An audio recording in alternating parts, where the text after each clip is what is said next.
నమస్తే, నేను విజయ్. మొత్తంగా తెలంగాణ రాష్ట్ర రాజకీయాలు ఎటువైపు వెళ్తున్నాయి? ఒకవైపు అధికారంలో ఉన్నటువంటి కాంగ్రెస్ పార్టీ 6 గ్యారెంటీలు ఎంతవరకు అమలు చేస్తోంది, మరోవైపు అధికారాన్ని కోల్పోయినటువంటి బీఆర్ఎస్ ప్రభుత్వం పైన ఎంతవరకు పోరాడుతోంది. అంటే ఒకవైపు వాళ్ళపైన కేసులు కూడా ఉంటున్నటువంటి పరిస్థితి ఎక్కువగా, మరోవైపు బీజేపీ రాష్ట్ర నాయకత్వం ఎవరి చేతుల్లో ఉంది, రాష్ట్ర పగ్గాలు ఎవరి చేతుల్లో ఉన్నాయి. దీని చుట్టూనే ఎక్కువగా బీజేపీలో అంతర్గతంగా కూడా రాజకీయాలు నడుస్తున్నాయి. సరే, త్వరలోనే జమిలి ఎన్నికలు ఉండే అవకాశాలు ఉన్నట్టుగా కూడా ఇప్పటికే కేంద్ర ప్రభుత్వం సంకేతాలు ఇస్తోంది. అవస్తే పరిస్థితి ఏంటి? ఈ మొత్తం అంశాలు కూడా ప్రస్తుతం తెలంగాణ రాష్ట్ర రాజకీయాల్లో చర్చ జరుగుతోంది.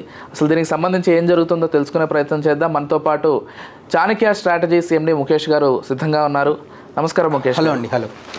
ఏంటండి, తెలంగాణలో నాకు తెలిసి 6 గ్యారెంటీల విషయంలో ప్రజలైతే అసంతృప్తిగా ఉన్న మాట అయితే ఖచ్చితంగా వాస్తవం. దాన్ని డైవర్ట్ చేసే పాలిటిక్స్ చేస్తున్నారనేది ప్రతిపక్షాల ఆరోపణ. ప్రతిసారి ఏదో ఒక కేసు తీసుకురావడమో లేకపోతే హైడ్రా పేరు మీదో ఏదో ఒక విధంగా. అవును. అయితే దాన్ని గట్టిగా ప్రశ్నించే ప్రతిపక్షం లేదు అనేది కొంతమంది అభిప్రాయం. ఏమంటారు? అంటే మీరు అన్నది ఒక విషయం కరెక్ట్. డీవియేషన్ పాలిటిక్స్ జరుగుతుంది అనేది 100% దానికి కరెక్ట్. కానీ ప్రతిపక్షం గట్టిగా లేదనేది 100% రాంగ్. ఎందుకంటే ప్రజల్లో ఆల్రెడీ వ్యతిరేకత అనేది ఒకటి స్టార్ట్ అయింది. ఇప్పుడు సంవత్సరం మీద 3 నెలలు అవుతుంది కాంగ్రెస్ గవర్నమెంట్ వచ్చిన తర్వాత. అయితే అక్కడ ఆ రోజు ప్రజలు ఎందుకు కాంగ్రెస్ గవర్నమెంట్ గెలిపించుకున్నారు అంటే, ఒకసారి 10 సంవత్సరాలు కేసీఆర్ పాలన చూసాం తెలంగాణ రాష్ట్రం ఏర్పడిన తర్వాత. ఒకసారి గవర్నమెంట్ మార్చి చూద్దాం అన్న ఒక ఆలోచనే తప్ప వాళ్ళు ఇచ్చిన 6 గ్యారెంటీలు కావచ్చు, ఏది కావచ్చు, దాన్ని అయితే ప్రజలు ఎక్స్పెక్ట్ చేయలే. ఓకేనా? ఒకసారి ప్రభుత్వాన్ని మార్పు కోసమే చూసుకున్నారు. కానీ ఇందులో భాగంగా ఏంటంటే కాంగ్రెస్ గవర్నమెంట్ ప్రజల్లోకి తీసుకెళ్లిన 6 గ్యారెంటీలు, తర్వాత డిక్లరేషన్స్, ఏదైతే యూత్ డిక్లరేషన్, తర్వాత యంగ్ డిక్లరేషన్, రైతు డిక్లరేషన్, ఇవైతే ఇచ్చారో ఈ డిక్లరేషన్స్ని సక్సెస్ అవ్వడంలో 100% ఫెయిల్ అయ్యారు. అంటే రీచ్ అవ్వడంలో. ఓకే. ఎందుకు అంటే ఏదైనా ప్రభుత్వం ఏర్పడిన తర్వాత ఒక 2 సంవత్సరాలు 3 సంవత్సరాల తర్వాత వ్యతిరేకత వస్తుంది ఎక్కడైనా. కానీ ఇక్కడ ఏమైందంటే ఒక సంవత్సరం నుంచే, అంటే గవర్నమెంట్ ఏర్పడ్డ 5 నెలల తర్వాత నుంచే వ్యతిరేకత అనేది స్టార్ట్ అయింది. ఎవరైతే తెలంగాణ రాష్ట్రాన్ని ఆ రోజు తెలంగాణ ఉద్యమకారులు తెచ్చుకున్నారో ఆ తెలంగాణ ఉద్యమకారుల కోసం ఒక డిక్లరేషన్ పాస్ చేయడం జరిగింది. ఏంటంటే ప్రతి ఉద్యమకారుడికి భూమితో పాటు ఉద్యోగంతో పాటు ఒక అమౌంట్ అనేది డిక్లేర్ చేయడం జరిగింది. కానీ ఇంతవరకు తెలంగాణ రాష్ట్రం ఏర్పడిన తర్వాత, కొత్తగా ఏర్పడిన తర్వాత ఉద్యమకారులు మర్చిపోయింది. ఈ గవర్నమెంట్ కూడా మర్చిపోయింది. కేసీఆర్ గవర్నమెంట్ మర్చిపోయింది, ఈ గవర్నమెంట్ మర్చిపోయింది. తర్వాత 6 గ్యారెంటీలకు వచ్చేసరికి ఏంటంటే పేరుకే 6 గ్యారెంటీలు, ఒక ఉచిత బస్సు మినహాయించి మిగిలిన ఏది కూడా పూర్తి స్థాయిలో అమలు కాలేదు. ఉదాహరణకు రైతు రుణమాఫీ ఉంది. రైతు రుణమాఫీ గత 7 నెలలుగా పేపర్లలో పేర్లు వస్తున్నాయి తప్ప బ్యాంకులలో డబ్బులు రావట్లేదు. ఓకే. దీనివల్ల ఏంటంటే రైతుల్లో ఏం జరుగుతుంది, ఒక అసంతృప్తి అనేది పూర్తిగా ఏర్పడడం జరిగింది. ఇప్పుడు రైతుల్లో ఎప్పుడు సంతోషం కనపడుద్ది అంటే వాళ్ళ అకౌంట్లలో డబ్బులు పడ్డప్పుడు మాత్రమే రైతుకి రుణమాఫీ జరిగిందని అనుకుంటాం. ఓకే. కానీ ఇక్కడ ఏమైందంటే అక్కడ గవర్నమెంట్ ఫెయిల్యూర్ అని కూడా చెప్పను, ఇక్కడ కోఆర్డినేషన్ ఫెయిల్యూర్ అని చెప్తా.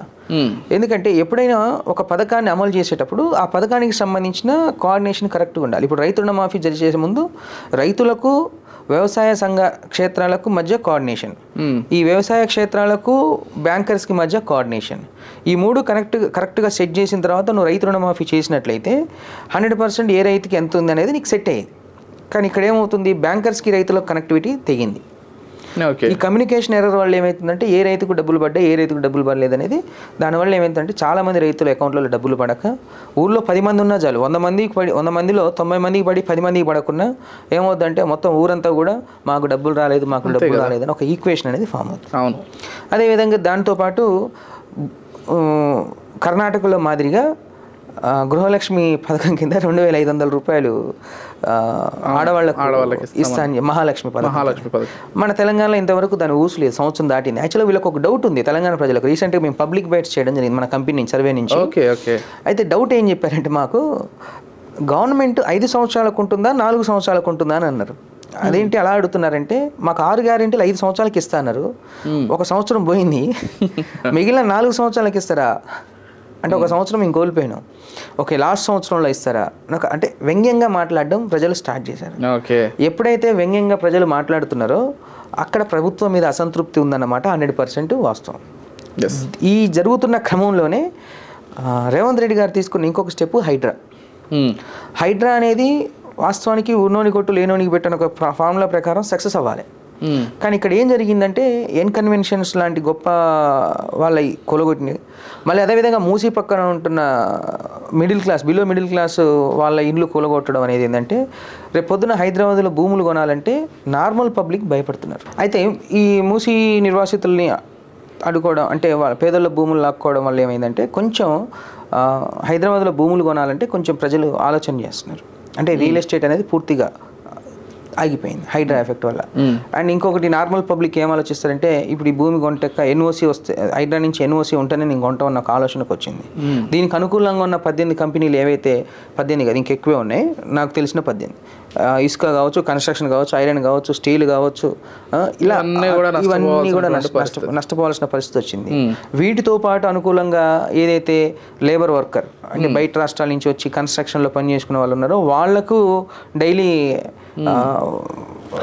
పేమెంట్స్ అనేవి ఆగిపోయినాయి. అంటే దీనివల్ల ఒక హైడ్రా ఎఫెక్ట్ వల్ల హైదరాబాద్లో బిజినెస్లు ఆగిపోయినాయి అంటానికి ప్రథమ నిదర్శనం. దీనివల్ల ఏమైందంటే ప్రతి సామాన్య పౌరుల్లో కొంచెం వ్యతిరేకత ఉన్నది కాస్త డబల్ అయింది. అప్పటిదాకా ఉన్న కాస్త ఏదైతే 6 గ్యారెంటీల విషయంలో ఉన్న వ్యతిరేకత డబల్ అయింది. దీన్ని అందిపుచ్చుకోవడంలో అటు బీఆర్ఎస్ కానీ ఇటు బీజేపీ కానీ కొంచెం మొదట్లో కింద మీద పడ్డ, బీఆర్ఎస్ మాత్రం ఈ మధ్యన సోషల్ మీడియాలో భారీ స్థాయిలో కౌంటర్లు ఇస్తుంది. ఆ కౌంటర్లకి కాంగ్రెస్ ప్రభుత్వం అనేది పూర్తి స్థాయిలో కౌంటర్లు ఇవ్వలేకపోతున్నది వాస్తవం. అంటే కాంగ్రెస్ గవర్నమెంట్ ఏర్పడ్డ సంవత్సరం తర్వాత కాంగ్రెస్ పార్టీ యొక్క సోషల్ మీడియా అనేది డౌన్ అయింది. బీఆర్ఎస్ పార్టీ సోషల్ మీడియా అనేది కొంచెం హైలైట్ అయింది. వాళ్ళు కొంచెం వీళ్ళు మాట్లాడే ప్రతి మాటకు పూర్తి స్థాయిలో కౌంటర్లు ఇచ్చుకునే ప్రయత్నం వాళ్ళు చేస్తున్నారు. కానీ ఈ క్రమంలో బీజేపీ పార్టీ మాత్రం 3వ స్థానంలో ఉంది సోషల్ మీడియాని కౌంటర్ చేయడంలో. ఎందుకు అంటే ఇక్కడ కోఆర్డినేషన్ ఎర్రర్. రాష్ట్ర అధ్యక్షుడు ఎవరు అవుతాడు అనేది ఒక ఆలోచన. వాస్తవానికి ఏంటంటే బీఆర్ఎస్ పార్టీని చూశారు ప్రజలు, కాంగ్రెస్ పార్టీ ప్రభుత్వాన్ని ఇప్పుడు చూస్తున్నారు. ఇక ఆ ప్రజల్లో ఉన్న 3వ ఆప్షన్ ఏంటంటే బీజేపీ పార్టీకి అవకాశం ఇస్తే బాగుంటుందనే ఆలోచన ప్రజల్లో వచ్చినప్పుడు ఇక్కడ వీళ్ళలో సఖ్యత కొంచెం లేదు అన్న ఆలోచన ప్రజల్లో స్టార్ట్ అయింది. లేకపోతే ఆ రోజు 2023 ఎన్నికలకు 6 నెలల ముందు కూడా బీజేపీ బీఆర్ఎస్కి ప్రత్యర్థిగా ఉండేది. సడన్గా కర్ణాటక ఎన్నికల రిజల్ట్స్ తర్వాత తెలంగాణలో రాజకీయాలన్నీ కూడా మారిపోయి బీజేపీ స్థానంలో కాంగ్రెస్ వచ్చి ఒకేసారి విజయం సాధించడానికి గవర్నమెంట్ ఫామ్ చేయడం జరిగింది. ఆ రోజే కోఆర్డినేషన్ బాగుండుంటే పర్ఫెక్ట్గా ఉండేది. కానీ ఇప్పటికీ అదే కంటిన్యూ అవుతూ వస్తుంది. బీజేపీ నుంచి 8 పార్లమెంట్లు 8 అసెంబ్లీలు గెలిచినప్పటికీ ఇక్కడ ఉన్న 4 ప్రథమ లీడర్ల మధ్య ఏంటంటే కొంచెం కోఆర్డినేషన్ ఎర్రర్ ఉండి కొంచెం ఇంకా ప్రజల్లో ఒక డిఫరెంట్ వాతావరణం ఉంది. కానీ ప్రజలకి ఏంటంటే ఒక మంచి లీడర్ రాష్ట్ర అధ్యక్షుడిగా ఉంటే కొంచెం బాగుంటుంది అనే ఒక ఆలోచన ప్రజల్లో ఉంది. ఎందుకంటే బీసీ లీడర్ ఉండి దాంతోపాటు అడ్మినిస్ట్రేషన్ మీద పట్టుండి అంటే తెలంగాణ రాజకీయాల మీద కొంచెం అనుభవం ఉండి తర్వాత దానితో పాటు ప్రజలకు ఏది కావాలో ప్రజల్లో ఉన్న లీడరు ఉంటే కొంచెం ప్రజలకు బాగుంటుందని ఒక ఆలోచన ప్రజల్లోకి ఉంది. వాస్తవానికి తెలంగాణలో బీజేపీ పార్టీ గ్రాఫ్ ఆ రోజు పెరగడానికి బండి సంజయ్ ప్రధాన కారణం. బండి సంజయ్ గారు అధ్యక్షుడిగా ఉన్నప్పుడు పార్టీ గ్రాఫ్ పెరిగింది. తర్వాత గౌరవించి మంత్రి పదవి కూడా వచ్చారు. ప్రస్తుతానికి ఏంటంటే కేంద్ర మంత్రిగా ఉన్నారు. కిషన్ రెడ్డి గారు కూడా కేంద్ర మంత్రిగా ఉన్నారు. ప్రజల్లో ఉన్న ఆలోచన ఏంటంటే తెలంగాణ రాష్ట్రానికి ఒక ఈటల రాజేందర్ లాంటి మనిషి కొంచెం అధ్యక్షుడిగా అయినప్పుడు ఏంటంటే ఇప్పుడు రాష్ట్రంలో ఉంటాడు చూసుకుంటాడు అనే ఆలోచన ప్రజల్లో ఉంది. కానీ అది బీజేపీ పార్టీ గమనించి ముందే తీసుకొచ్చి ఒక అడ్మినిస్ట్రేషన్ ఒప్పచెప్తే ఏమవుతుందంటే 100% ఏంటంటే ప్రత్యర్థి స్థానంలో బీజేపీ పార్టీ వచ్చే అవకాశాలు అయితే క్లియర్గా ఉంటాయి. ప్రధాన ప్రతిపక్ష స్థానంలో. కానీ ఇక్కడ బీఆర్ఎస్ పార్టీ వీళ్ళలో ఉన్న కోఆర్డినేషన్ ఎర్రర్ మళ్ళీ బీఆర్ఎస్ పార్టీ గ్రాఫ్ పెరగడానికి అయితే స్పష్టంగా కారణం అవుతుంది. ఓకేనా, వీళ్ళు డెసిషన్ తీసుకోవడం లేట్ అయినా కొద్దీ బీఆర్ఎస్ పార్టీ గ్రాఫ్ పెరగడానికి కారణం అవుతుంది. ఒక సైడ్ కాంగ్రెస్ పార్టీ గ్రాఫ్ కొంచెం తగ్గుతూ వస్తున్న క్రమంలో దాన్ని క్యాచ్ ఎవరు చేసుకుంటారు అనేది పాయింట్ ఇక్కడ. అది ఇక్కడ ఇంకా టైం ఉంది, 3.5 సంవత్సరాల టైం ఉంది. కానీ ఈలోపు ప్రజల్లో ఉన్న పార్టీనే మళ్ళీ ప్రజలు ఏం చేస్తారంటే ప్రజలను నమ్ముకోవాలంతే. ప్రజలు నమ్మాలి, అరే వీళ్ళైతే కరెక్ట్ చేస్తారని నమ్మాలి. ప్రజల్లో ఉన్న పార్టీ ప్రజల్లో ఉన్న నాయకులను ఈసారి గెలిపించుకోవడానికి సిద్ధంగా ఉన్నారు వాస్తవానికి. అవును. సో ప్రస్తుతానికైతే ప్రత్యర్థి స్థానంలో 2 ఉన్నారు. మీరన్న ప్రశ్నకు ప్రత్యర్థి స్థానంలో 2 ఉన్నారు. కానీ సోషల్ మీడియాలో మాత్రం బీఆర్ఎస్ స్ట్రాంగ్ ఉంది, బీజేపీ వీక్ ఉంది, కాంగ్రెస్ ఇంకా వీక్ అయింది. ఇంకా కోలుకోవడం కష్టమే అంటారా కాంగ్రెస్? అంటే ఛాన్స్ ఉంది. ఇప్పుడు నేనేం చెప్తున్నా, ఈ అసంతృప్తి ఇప్పుడు వచ్చింది, వ్యతిరేకత కాదు. ఓకే, ఈ అసంతృప్తి మళ్ళీ వ్యతిరేకతగా మారక ముందే. అంటే ఇక్కడ ఒక పాయింట్ ఎక్కువగా ఈ మధ్య సోషల్ మీడియాలో ట్రెండ్ అవుతున్న ఒక విషయాన్ని మీ దగ్గరికి ప్రస్తావిస్తా. మొన్నటి వరకు ఆంధ్రప్రదేశ్కున్న పరిస్థితి ఈరోజు తెలంగాణకు వచ్చిందనే ఒక విషయం బాగా ట్రెండ్ అవుతుంది. ఏమంటారు దాన్ని? వాస్తవానికి మేము కూడా ప్రజల్లో సర్వే చేస్తున్నాం కాబట్టి ఆలోచనలు మొదలైనాయి. నేను ఏం చెప్తున్నా, ఆలోచనలు మొదలైనాయి.